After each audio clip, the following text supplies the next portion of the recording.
Hello, everybody. Welcome to the Homestand Show. I'm Albert Vartanian. Across from me is my co-host for today, Justin Pooney. And to my left, it's the man, the myth, the legend, Bet99's own Bobby Conway. Rob Conway, how are you, sir? I'm doing very well. Thank you for having me on once again. Once again, we're going to talk about Aaron Rodgers. We'll get Why into not? that, his Sure. intentions of joining the Jets. Also on the show, Noor Zainab's going to hop on. We're going to talk about the Raptors taking on OKC tonight. Brief recap on the Leafs, their loss to Colorado, but some good things actually came out of that game for the Toronto Maple Leafs, one being Ilya Samsonov. But before we get into any of that, let's talk about Aaron Rodgers. He made his intended decision yesterday on the Pat McAfee show. How do you feel about how he went about it? I don't have a problem with the way he went about. Look, this is not his decision when it comes to whether or not the trade compensation can be there. And I think he's decided this is where I want to go. And I want to put a little extra pressure on both GMs to make sure that they can figure it out, because this is where the team that best fits him, I guess. They have a really good young team. They have lots of nice pieces. He obviously decided maybe New York's not a bad place to go. And this is his intention. But in the end, the guys over in Green Bay are the ones making the decision on whether or not they feel that the Jets are giving them enough. So we'll see. Well, he kind of put him in a spot where, look, I intend to play for the New York Jets, kind of threw it all on the Packers for the compensation. He So took now it all off himself. yeah, and the Packers they have no more leverage whatsoever and to maximize their value and to get back what they want for Aaron Rodgers. Look, the Jets now know we're bidding with just ourselves, right? Even if another team wants to come in, they know that Aaron Rodgers does not want to play for them. So the Jets can give up minimal amount of assets to get him. Then the other thing is, Aaron Rodgers, okay, I'll sit. And what are you going to do? Pay me my $52 million or $57 million or whatever? So he kind of screwed the Packers over, right? After he said that nobody bleeds green and gold like me. But here's a little kick in the pants on my way out. I think, though, I don't mind that he's pressed the button, right? Like, it's been a while. We were really joking, saying, like, oh, go back in the room and figure it out, Aaron. He said, look, I know what I want to do. It's on you guys now. It's been a while. It's been enough time. Maybe he feels that the Packers are being too greedy, and now it's enough's enough. I want to be a Jet. In the AFC East, they're plus 230 to win the AFC East, which is probably one of the most difficult divisions in the NFL right now. Yeah. Where do you rank them? We were talking about this yesterday. Where do you rank them out of the Bills, the Patriots, the Dolphins? I think they're easily slotting into their two-hole behind the Bills. You got to give the Bills still the credit that they deserve with Josh Allen, with the type of receivers that they have. If they can figure out a run game, a couple of running backs just became available. Zeke, okay. So, maybe you're looking at getting a Leonard Fournette, Ezekiel Elliott. If they can figure out that part, I think they're a Super Bowl, contender easily. So I wouldn't put them there yet. But what with what they have now? It's close. Right. It's close. I still don't think the Jets, though. I think the Jets fall into the third seed. I think Miami's a better team. If Tua's playing, I don't disagree with you, but They're also their run game, their offensive weapons with Jalen Waddle, Tyreek Hill. Then they got Jalen Ramsey pairing with Xavier Howard, Bradley Chubb. Look, they got some legit players on that team, and I think their overall talent, and I think Mike McDaniel's an offensive coach, which is more catered to what the NFL is now. You need an offensive coach to win. Sean McDermott, defensive coach, can't figure out a run game.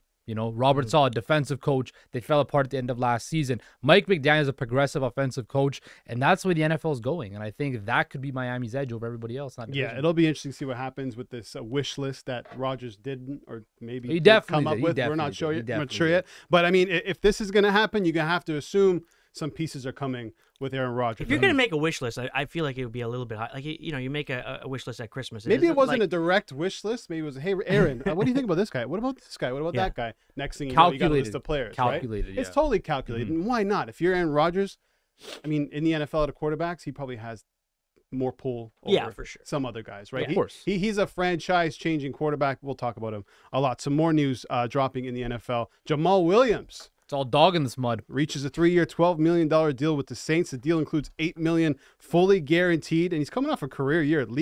He led the league last season with rushing touchdowns. The Saints just seem to be getting better now. Yeah, well, look, they got Alvin Kamara, who is in some legal trouble. We don't know if he's going to miss time with suspension and whatnot. But this kind of brings it back to what they had with Mark Ingram back in the day, that kind of that thunder and lightning type of back with a guy like Derek Carr. Michael Thomas is back. We don't know for how long. Chris Olave. They got really good pieces. They still got a good defense. So the Saints are the clear-cut favorite to win that division. Easiest division, too. They don't even need to win double digits to win that division. So I think this is a great move for sure.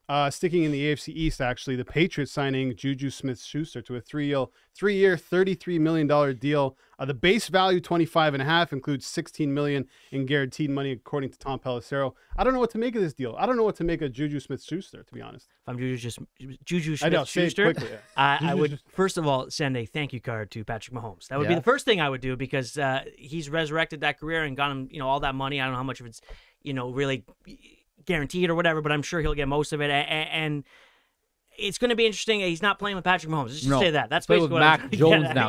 The Daddy Mac. I mean, AJ Brown was right. Patrick Mahomes saved his career. Right after he said all those tweets out about the Eagles and stuff like that, he's right. Yeah. Patrick Mahomes saved his career, got him $33 million. Now, I think if Juju Smith-Schuster is your number one wide receiver, you don't really have a number one wide receiver. Patriots are desperate, and that's what they need. Is it just me? Is that the hardest name to say? Juju, I can't say it. Juju Smith-Schuster. Yeah. Schuster. JJ Schuster and Sons.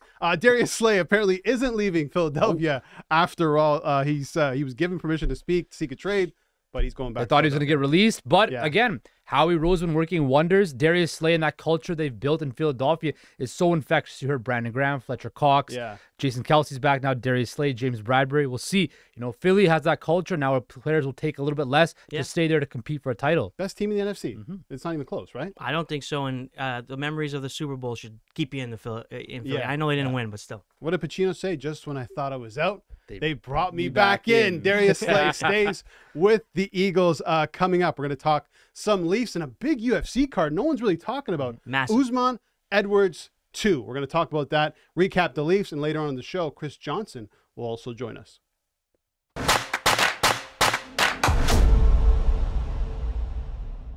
All right, welcome back to the show. Albert Vartanian, Justin Pooney, Rob Conway of Bet99. The Toronto Maple Leafs, they played the Avalanche last night, which was a really good game. People calling playoff-like. I don't know how much you can really look into that. The Avs needing to win these games to make sure they get themselves a playoff spot. 2-1, they lost in a shootout, the Toronto Maple Leafs.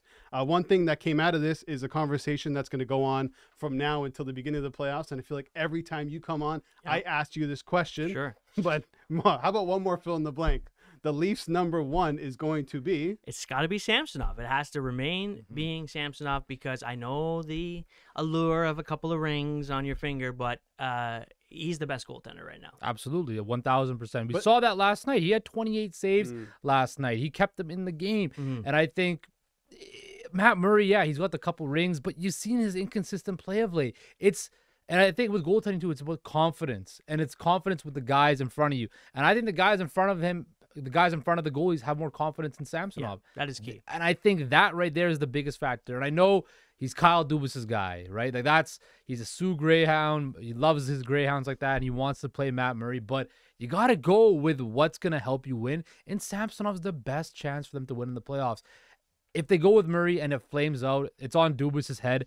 So I think you got to go with Samsonov. Is it on Dubas's head, though? Do you think he's making that decision? Or is Keefe making that decision? That's what. This is what I'm trying to figure out. So Keefe, after the last game that they lost, who was it? The Sabres. The Sabres game. Yeah. He said Matt Murray looked great. Yeah. Led in 4 goals for the fourth straight time. But who brought in Matt Murray, though? I know, but listen to this. So he said, he looked great, blah, blah, which he didn't look great. And then Dubas at the GM meetings was basically saying, I think when it's on the line, he'll be ready to go.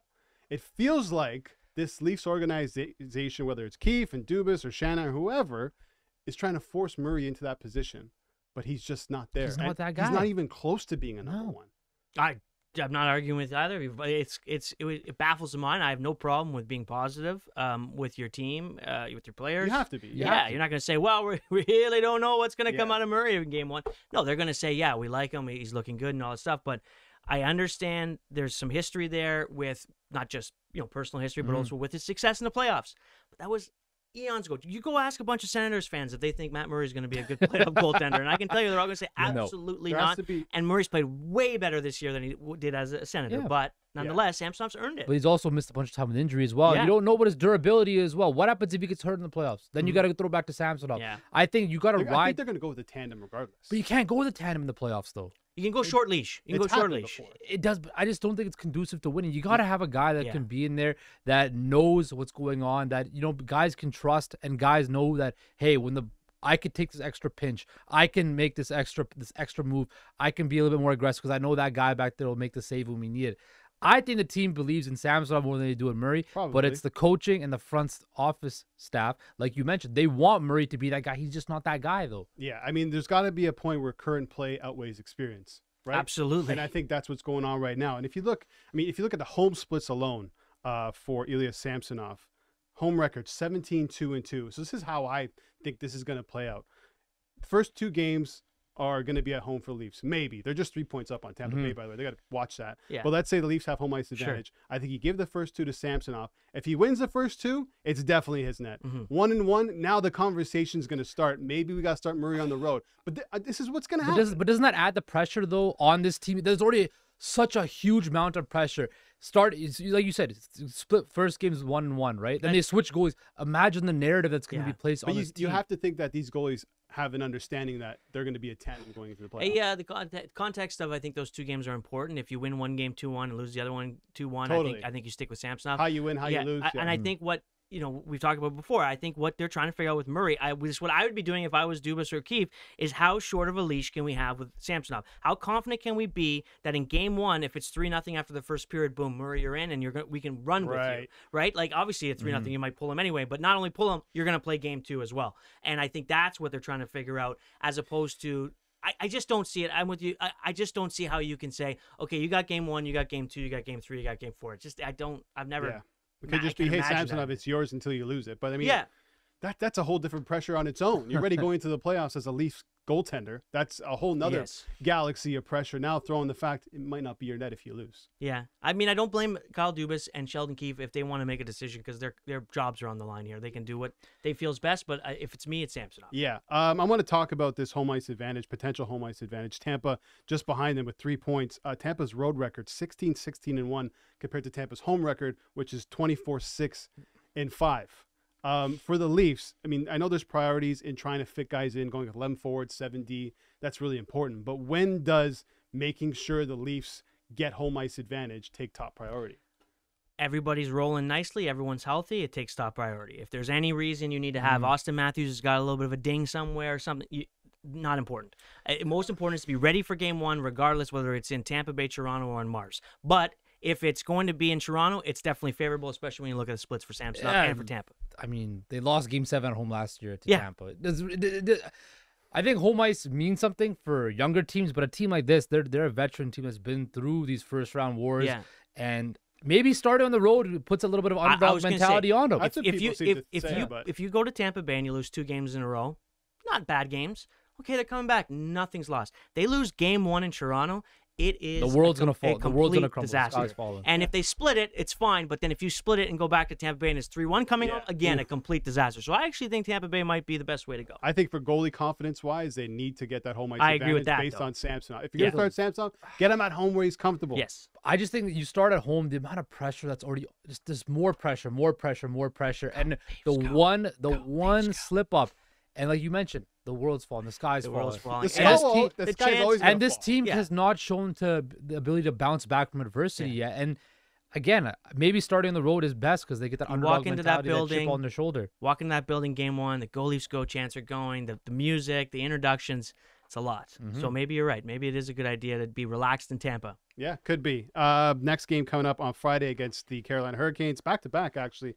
They got the Sens on Saturday in Ottawa. Okay, big UFC card coming up, and you corrected me. This is Edwards-Usman 3. Correct. Not 2. This is the second title fight between the two. They did fight many years ago. This, I feel like this card isn't being talked about enough. I wonder if it has to do with the come down of the John Jones card. I definitely, it does. There's that to it. It's also, being fought in London, although that doesn't change a lot for most people because we're not all going to be hanging out in Vegas anyway. But it is a little bit different. It's going to be an earlier start because of that. Usman and Edwards are both unbelievable fighters, but don't sell the fight maybe as much as others do. And even though John Jones is not like that, that return was huge. It was just a massive moment for UFC. But don't get it twisted. This is going to be a really, really good fight. Kamaru Usman dominated the last fight, except for the first round.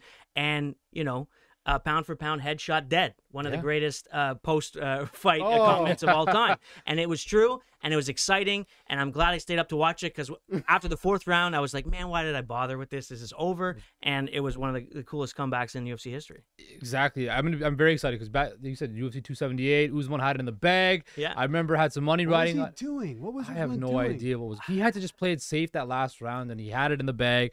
And he left himself susceptible, got knocked out. Now he's got to go in to London, where that crowd's going to be electric behind Leon Edwards. And can he pull off that? I don't know if he can. He's minus 260 to win the fight. I think he'll be fine. I think, he's just got to do what he did before. If he does that, like you say, he controlled the octagon. If he gets him in the clinch on the fence, takes him down, I think he'll be fine. I agree with you guys. He should have just carried him in the fifth round. But if you ask any fighter what you should do in the fifth round, run around, they go, absolutely not. Yeah. You got to fight for 25 minutes. No, not run around, but he could take him down, hold him there. Yeah. Which he was doing, right? Yeah.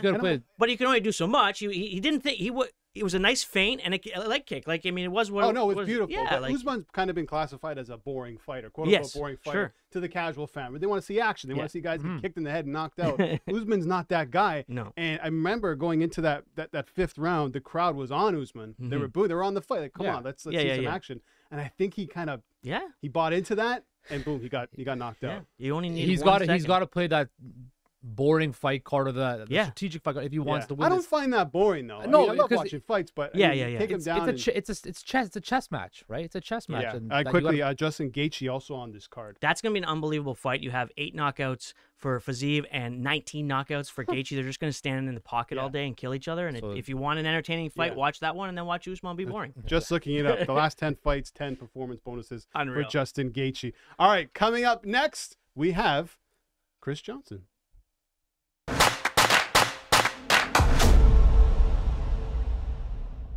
Welcome back to the Homestand Show, everybody. Justin Pooney alongside Albert Vartanian, joining us now via Zoom, StreamYard, whatever you want to use. Virtually, she's not here, and not being a pain in my ass in person. Noor Zainab joining us today to talk some Toronto Raptors. Noor, of course, is the host of Hoop Talks. Noor, how's it going?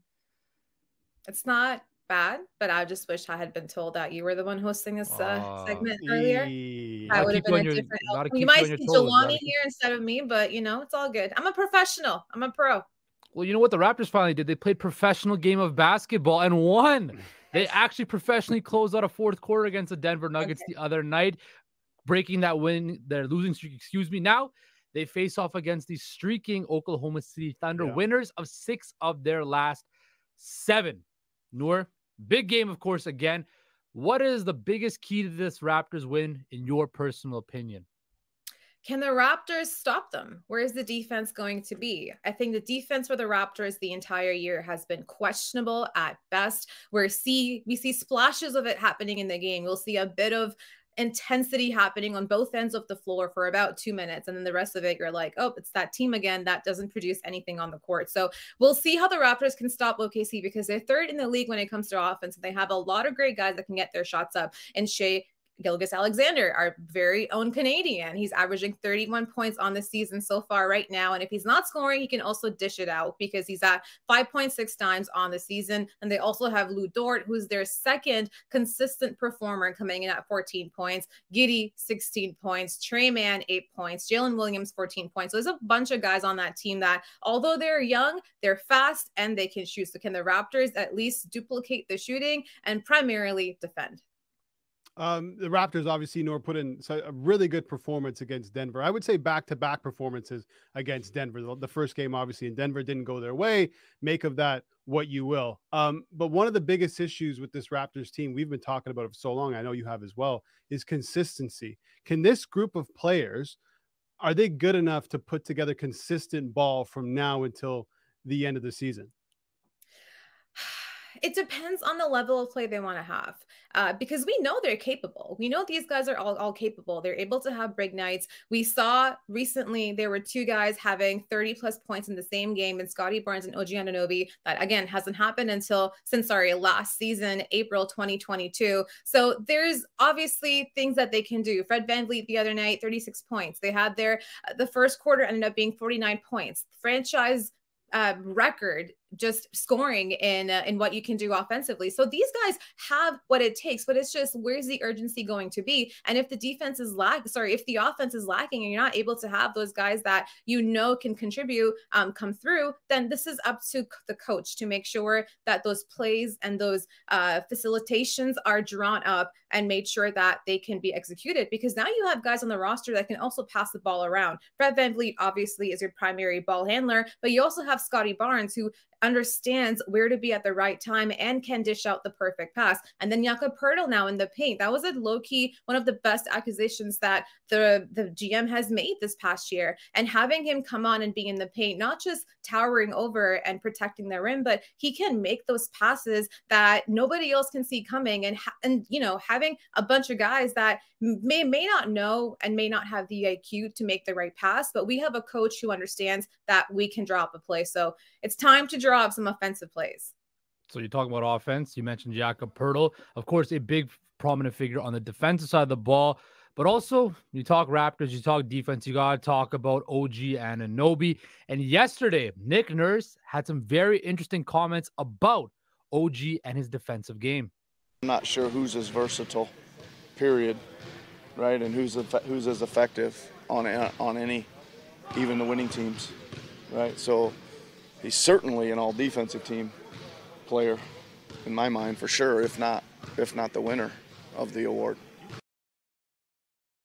Seeing Nick Nurse talk about OG Anunoby being the defensive player of the year. He deserves the credit, man. I don't know if he's gone that far, but let me ask you, does OG Anunoby deserve some defensive player of the year consideration? I think all defense for sure, but I don't know about defensive player of the year.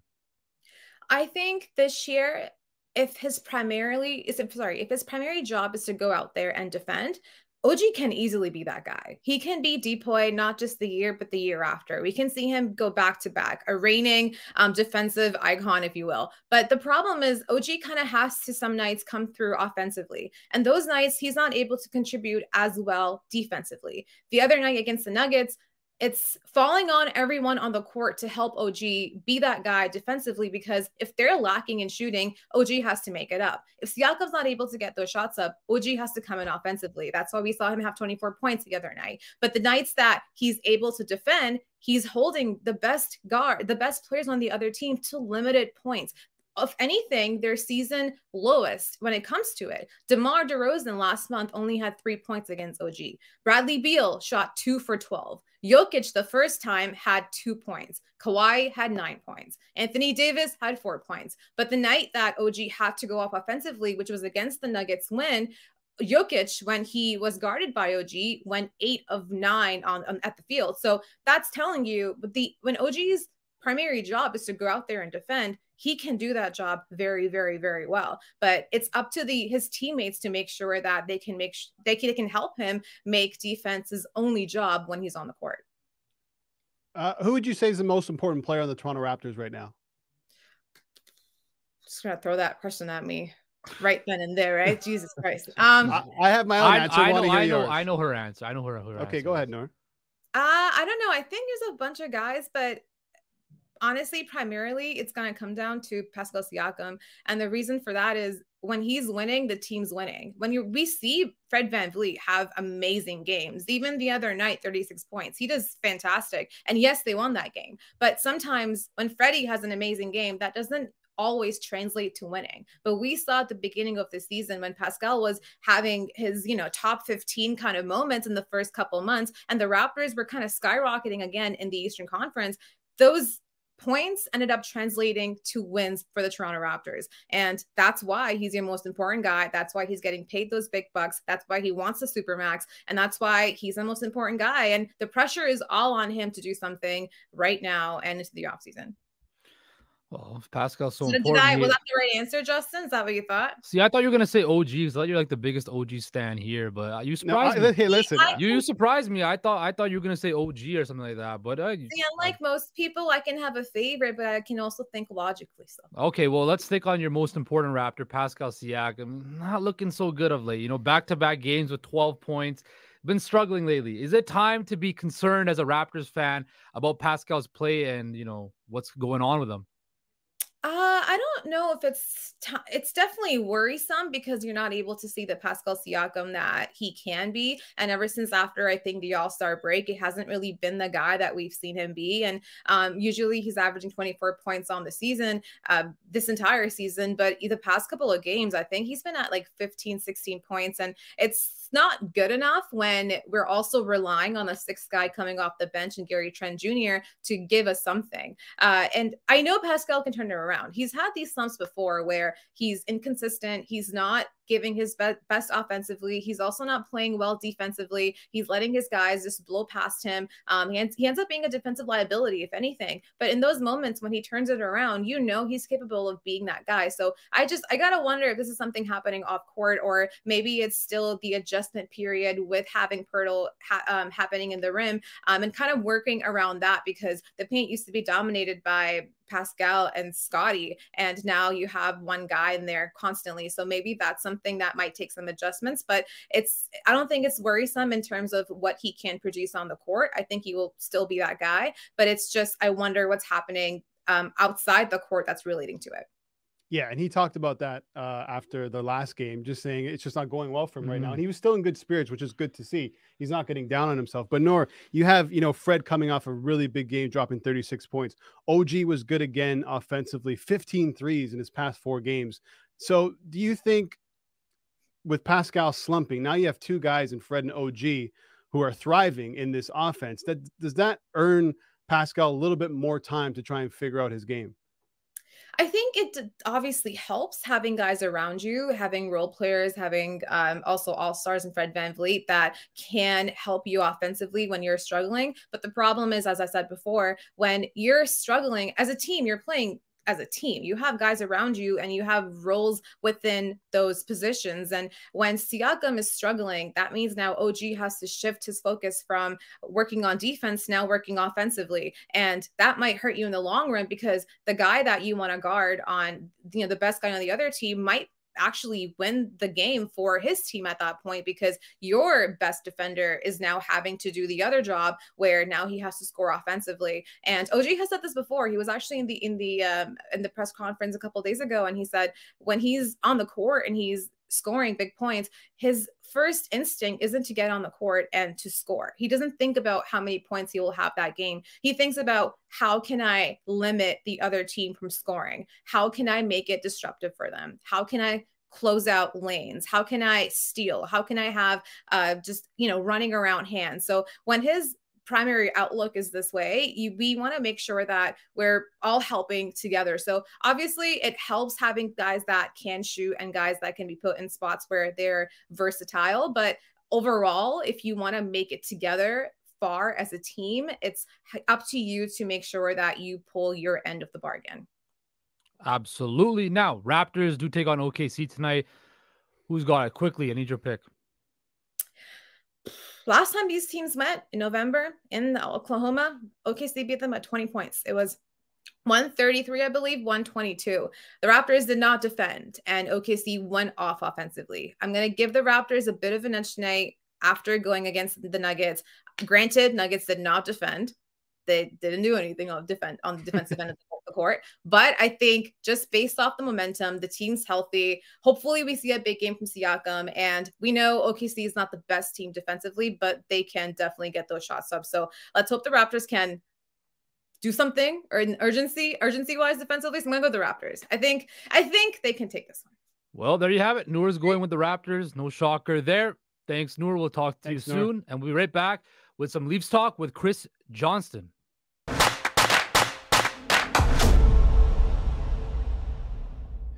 All right, joining us now is Chris Johnston of NorthStar Bets. It's time for Inside the NHL. Chris, you were just in Palm Beach, Florida at the GM meetings. A lot talked about At the top of the list was the cap and whether or not it was going to go up. What's the latest on the cap going into next season? Well, kind of an interesting takeaway, actually. Essentially, when the pandemic hit, the players and owners made a new CBA. There's an extension to the previous agreement, and it was meant for the times. At that point in time, the players collectively basically went into debt to the owners because there wasn't much revenue coming in, but they continued to have their contracts honored. And as long as that debt remained, what the CBA said is that the cap can go up by no more than $1 million per season. Well, here we are approaching the end of this year, and it looks like what's going to be left of that debt is something in the range of $100 million, which has significantly been reduced in these past couple of years. And so there may be a negotiation on what next year's cap is. Maybe it isn't just $1 million. And so, that's a lot of preamble, but the point is to say that when Gary Bettman spoke with reporters at the end of the GM's meeting, I found it particularly interesting that he, indicated a willingness from the NHL's end to have that sort of negotiation or discussion with the NHL Players Association. It's an interesting time for the Players Union because they are welcoming a new leader in Marty Walsh. He actually officially starts next week in his role. And so maybe a little premature to forecast exactly where it's going. But, the takeaway is the GMs left the meeting thinking, hey, it's only going to go up, that being the cap, $1 million next season. And then Gary Bettman opened the door to maybe there's a way that it could be a little bit more than that, which would have a big impact on the industry because the salary cap has been relatively flat through these pandemic years. And it's, just been more complicated for teams to manage their rosters and then obviously less money for players to make come free agency. Yeah, Chris, you mentioned how the GMs have kind of been in flux with this flat cap. And then, of course, Gary Bettman opened the door to maybe even more than that $1 million cap increase. Just from an executive and a front office standpoint, how difficult and how much of an obstacle has it been for these guys to construct rosters, knowing that the cap has not really moved at all the last couple of years? Well, players at the bottom end of rosters have really been squeezed in these last seasons. We've seen a number of established players take, way less money than I think they might have in the previous world, maybe more short-term contracts. And then even this crazy deadline period we've just come through where there was a lot of trades that the GMs and front offices did find a way to maneuver despite the choke on the system. But, how many trades did you hear, Team X is retaining 50% on this salary? Or, we had a number of transactions which a player was actually traded through a third team to have his salary retained twice. And that's not just because, GMs like setting fire to all their depth draft picks. It's because they needed to make those kind of moves in order to create the cap flexibility that was required in order to add players. So I think it has had a significant impact on the industry. I mean, look, at hockey's not the only one. The pandemic has affected a lot of different industries, and that's really what this is about. It's the echo from those seasons where games were played with no fans or very few fans in a lot of buildings around the league. And I think the good news is we're clearly getting to the end of that window. Even if the cap only goes up 1 million next season, by the time we get to 24-25 season, it's clear there's going to be a big jump, and then there's going to be more money flowing into the system, which means more money flowing into players' pockets, but also, more flexibility for the GMs to make trades and adjust their rosters. Rule changes also discussed. Expanding overtime to 7 minutes was one of them being tested in the ECHL. How soon do you think that this can potentially be implemented into the NHL? I think it could be as soon as next season. We have to see what becomes of the next step kind of the journey of how rules get changed in the NHL. Usually these ideas are kind of, I'd say the seeds are planted at the March GMs meeting. There's also a competition committee that meets in the spring that has players on it and GMs and assortment of NHL and NHLPA staff. So, perhaps now if it goes to the competition committee and they like the idea, then you get to the point where it's recommended as an official rule change. I don't know exactly how that's going to go, but it does sound like at least at the GM level that there is interest now in expanding overtime beyond 5 minutes. And look, there's some downstream consequences to this. Obviously, television partners will have a say in expanding that overtime period. There is a little bit more tax you're placing on your top players because generally in a 3-on-3 overtime setting, it's only the absolute top guys that are getting out there and seeing minutes. But, the goal clearly is to end more games in overtime, to reduce the impact of the shootout. I think the league's done that even by going to 3-on-3 overtime. We've seen a lot more games end in that period versus kind of the skills competition of the shootout. And, when it was implemented into the ECHL, the numbers have borne out that with even just adding 2 minutes onto the end of the overtime period, you're much more likely to see the game end there. So I think that there's a good chance that this change is coming. We'll just have to see sort of in the next stage if it's going to be a quick change and something for next season, or if it's maybe a little further down the line. The playoff format was also talked about briefly by Gary Bettman and basically said, no, it's fine. It's working. We like it. How did the rest of the GMs react to that news from Bettman? Well, put it this way. We're talking about it a lot more in the media or among fans on Twitter or even players than it appears anyone at the top levels of the NHL wants to talk about it. And that's because Gary Bettman doesn't think there's a problem fundamentally. He pointed out, and I'd say quite rightly, that if you look right now, if you did 1 versus 8 in the conferences, there isn't really that big a difference versus the current divisional playoff format they have. But, we've also had this season, Sidney Crosby, Nathan McKinnon, and a number of other players. I think Bill Guerin, the Wild GM, has indicated he would prefer to go back to the 1 versus 8 system in conferences that we've had in the past. So you've had some pretty notable voices. It's not just people like myself banging a drum in the media for change here. But, at this point in time, I don't sense any appetite at the top ends of the league about it. GMs seem to be a little bit mixed.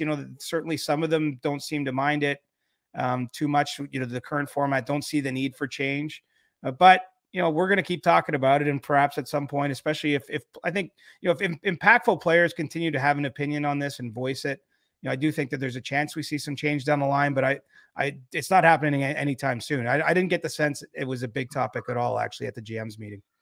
Expansion, another topic that was brought up during the meetings. Gary Bettman kind of shut it down pretty quickly, but it was, indicated that Atlanta, a return to Atlanta, Houston, and Quebec City, of course, were mentioned as possible cities. Do you see the NHL expanding in the next 5 to 10 years at all, or are they kind of happy with where they're at right now? Well, they literally have billions of reasons to do it. And the billions being, the kind of figures they might get on the next expansion franchises. I think that at some point in time, this is going to be more of a hot button issue. Might be a little premature right now. Although, I will note that when Gary Bettman was asked generally about expansion, he mentioned the interest and then mentioned those cities that you list there, Atlanta, Houston, and Quebec City, is having interest. So he's sort of confirming those cities are at least under some degree of consideration, or the league is aware of that interest. And when you look at the last 2 teams to enter the league in the Vegas Golden Knights and Seattle Kraken, Vegas entered with a $500 million price tag for the expansion fee.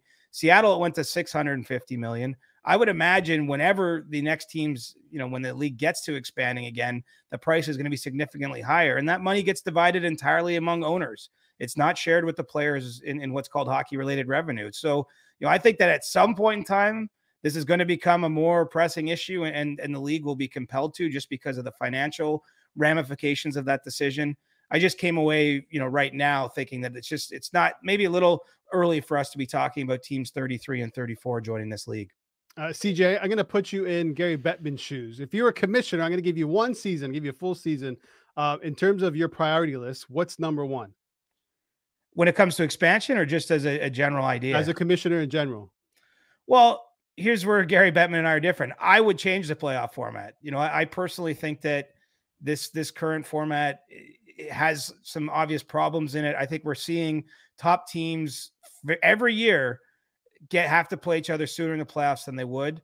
And, look, if you're a GM, it's probably, you're not incentivized to speak out against that, because it looks like maybe you're making excuses for your team and all those things. But, I just think as a fan, having the first and fourth overall teams in the entire NHL play in the first round, which we've seen in the past, doesn't make a whole lot of sense. And I think that going even just to a simple conference format would address that. But that would be my pulpit, but maybe that's a moot point, because as I say, I'm yelling into the wind here, as are a lot of people on hockey Twitter, and Sidney Crosby and anyone else who's been hitting the drum on this issue. Definitely supporter of that. Now let's go to the Toronto Maple Leafs. Ryan O'Reilly is expected to be back before the playoffs. Looking at the Leafs lineup, where do you think O'Reilly was slot in Game 1 against Tampa Bay? Well, that's really the challenge with him breaking his finger when he did, and missing, what will be most of the rest of the regular season, is that the Leafs will lose this time to experiment with that, right? And we've seen in the games he played, he was primarily used on the second line. The Leafs did move John Tavares to the wing in those circumstances, or at least, most of the time that was what Sheldon Keefe seemed inclined to do. But Keefe had kind of indicated, maybe they try a bunch of different things. And we've actually seen Sheldon Keefe doing that with his lineup pretty much on a game-by-game basis. He's moving players around. So it makes it a little tougher to forecast, what's going to work best with O'Reilly. I would think because of the lack of time he's going to get to play with other players in the lineup, that having him start on the second line, when he does return makes some sense and kind of go from there. If there's one thing I'll say, though, Sheldon Keefe is really a coach that doesn't get too married to his ideas, in the sense that, he does adjust in game and in series. I mean, pretty much every series we've seen him coach, behind the bench here with the Leafs, he's moved things around significantly when he's needed to. And that is really the beauty of the Ryan O'Reilly acquisition, I think, from Toronto's front office, is that, he adds a degree of flexibility. He can kill penalties. He can take faceoffs. He could play the wing if needed. He can handle center duties. I mean, even some of the players that they acquired down the lineup, like Noel Acciari, fits the same profile. And so, in this time where the Leafs at times are playing 11 forwards and 7 defensemen, you're going to see even more jumbling in that, matchup, because you don't have 4 full lines. So I think O'Reilly will probably be moved around, but with him missing so much of the end of the regular season here, it's probably starts with line 2 and goes from there. Leafs goalie is obviously another massive talking point, at least in this market. Dubas actually mentioned at these GM meetings, he keep talking about Murray. I think when it's on the line, he'll be ready to go. A couple nights ago, Sheldon Keefe was talking about Murray's performance, saying he was great after letting him 4 goals once again. Do you get the sense that Dubas and the rest of the organization really want Matt Murray to be their number 1 guy come playoff time? Well, they certainly want to build him up. I mean, he was brought here to play the biggest games. That's one thing he has over counterpart Ilya Samsonov, is a long playoff resume, as the goaltender of record for Pittsburgh's most recent 2 Stanley Cups. I know those are a fair bit in the rear view now, and Matt Murray's had all kinds of injury troubles. But, I think that there's a comfort level knowing that he's handled the biggest stages the game has to offer and delivered and played very well for the Penguins in those moments. And so, in a perfect world, as you draw it up on the board, I think you probably want him as your number 1. Now, the way the season's gone, at least Samsonov has played, exceptionally well. In fact, I think he's really done a nice job getting a number of starts for the Leafs. He's been pretty consistent in his performance. He doesn't have a whole lot of a playoff track record at the NHL level, but I think that they'll be comfortable with him if the decision goes there, that he's the one getting those starts. I mean, really the best formula here for the Leafs is that both players give them comfort. And so they're going to have to see here in the next 4.5 weeks from Matt Murray that he's healthy, that he gets his game back, because, I'm not resting it all on his shoulders, but he's allowed 4 goals in each of the 3 starts he's made after returning from his ankle injury. And so, I think what they're trying to do is keep the pressure off him, but try to build him up, boost him up, give him confidence, and have 2 options when it comes playoff time. But right now, I mean, they had to make the decision today. I think it would be difficult to start Matt Murray in game 1 of the playoffs, just because I think there's a little bit more confidence in what Samsonov's brought. Yeah, Samsonov's been great. If you look at his home and away splits, he's been fantastic. On fire, so home ice is fire. going to be important for the Toronto Maple Leafs. That's been Chris Johnston of NorthStar Bets. Chris, thanks. Let's do this again soon. Yep, we'll talk next week. Thank you. All right, coming up next, we're going to wrap up today's show with some more WWE. We were doing that yesterday. It's really popular now. Apparently, Fans we're love the about wrestling. finishing moves this time around. All right, coming up, we'll wrap up the show.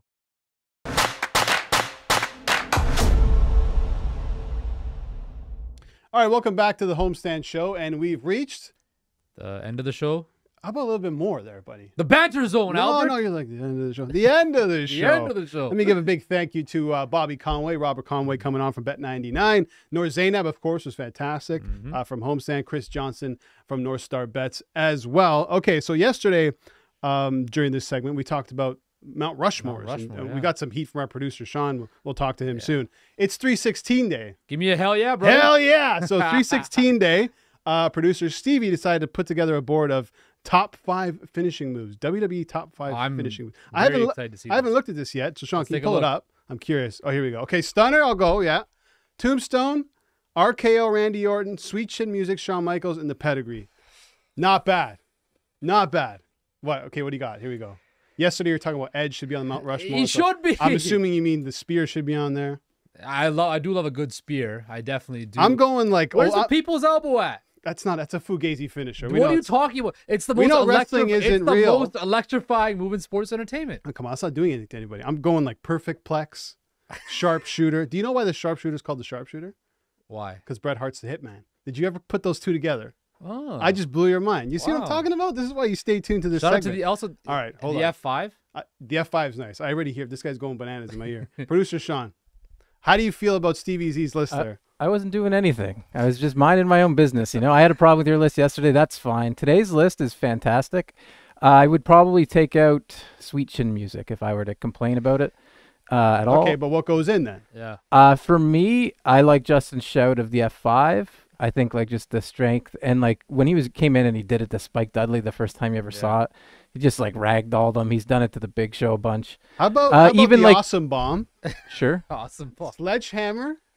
It's the Jackhammer. So Oh yeah, the Swanton jackhammer. Swanton bomb. Razor's I like the Edge. jackhammer a lot too. That would be Razor's me. Edge. It takes Sean, where do you stand on the 619 though? These guys all don't like it, but I think it's one of the again. best. It's like the people's elbow. It's innovative, you know. Like Yeah. even like for me, some of the top rope finishers like the Shooting Star Press or you know the 5-star Frog Splash were impressive back in the day. But for me, yeah, I don't know. Put in the F5, get rid of Shawn Michaels' Sweet Chin Music. It's a good build to a finish, but it's not a great finish itself. Yeah, I said Diamond Cutter. But Diamond Cutter, but yeah. RKO is kind of the same. It's very similar.